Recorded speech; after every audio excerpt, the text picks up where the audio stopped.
to gender inequality, as Elizabeth was saying, gender inequality, I think it's not an instant thing. It is not something that we just discussed in this forum and think it started here and ends here. It is something that is traced back. We brought the issue of gender inequality, trying to remedy it by the third gender rule, more opportunities for women. We are simply practicing the traditional ways. What were the traditional ways? The traditional ways were that the woman was weaker. We should give the men more priority because they have the muscle, they have the mental capacity to do it. What are we doing in our current status quo? We are saying the woman is weak. Let us accord more resources to her because we are just trying to say she is weaker.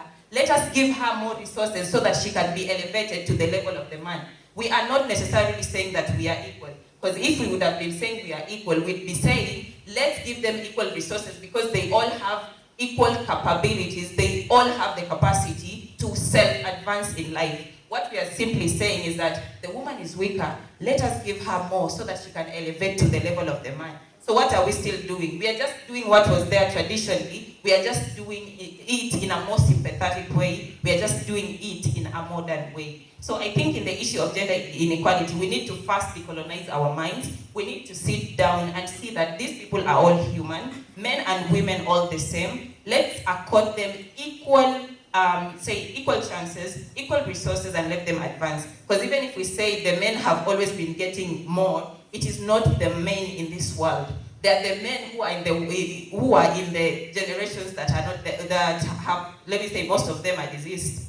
So they are not these current men. These current men are born alongside women, and they also require the very same resources. So a matter of gender inequality, we really need to view it in a broad spectrum and see it in a realistic way. You'll find some students from certain regions, you can't even attempt to provide for even student leadership in certain universities.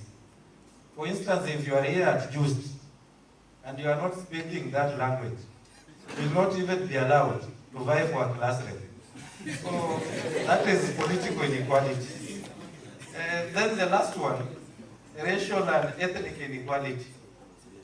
Some areas, schools don't allow other races to be enrolled. Maybe you'll find colleges or other areas that are maybe Muslim, pro-Muslim based. They'll say they don't want Christians to come in. Or if you want to come in, you must change your religion. Likewise, Christian-based organizations will tend to say, if you are not a Christian, and likewise, you may find Hindu schools. They say we are only admitting Indians. If you are not an Indian, you will come to give our people your culture, which is not good to us. So for us, we say that the major problem there is the economic inequality. And my friends, my fellow colleagues and alleged colleagues have echoed. So mine was just to say about the self-sponsored and government-sponsored initiatives. And you can see clearly that there's a breach there. And because, for instance now, in the new funding model, if you can't afford the school fees, for example, in Uzima University, if you can't afford 500,000, you can't join the institution. So that's clear. And lately there have been increased dropouts, especially the new funding model. And the cost of education now it's really for the rich, not for the poor. And in social inequality, mine was just about the CDF. If you are a Mutua in Kisumu, you can't get the CDF fund. If you are a Mutinda or Kamau, you can't. And thirdly, gender inequality. In gender inequality, as my able colleague has said, that men's mental health has not been a key priority. It's always female. My brothers talked about Kiri University. There's no men's university. According to us, we looked at it and realized that political inequality stands out. Because if you look at the current setup we are in, majority of the decisions that give rise to the inequalities lying before us, they come as a result of the political tables and the rest. So look at the young people and their roles in political decisions and the rest. where majority of the policies are made which determine whether there is inequality or equality, you realize that the young people are not really prioritized, and even if you get to see a youth leader in the national level, you realize that a youth leader is over 45 years.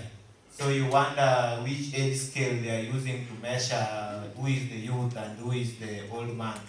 So in this current setup, you see we will suffer economically, socially, a matter of gender, which we are really taking keen into our generation.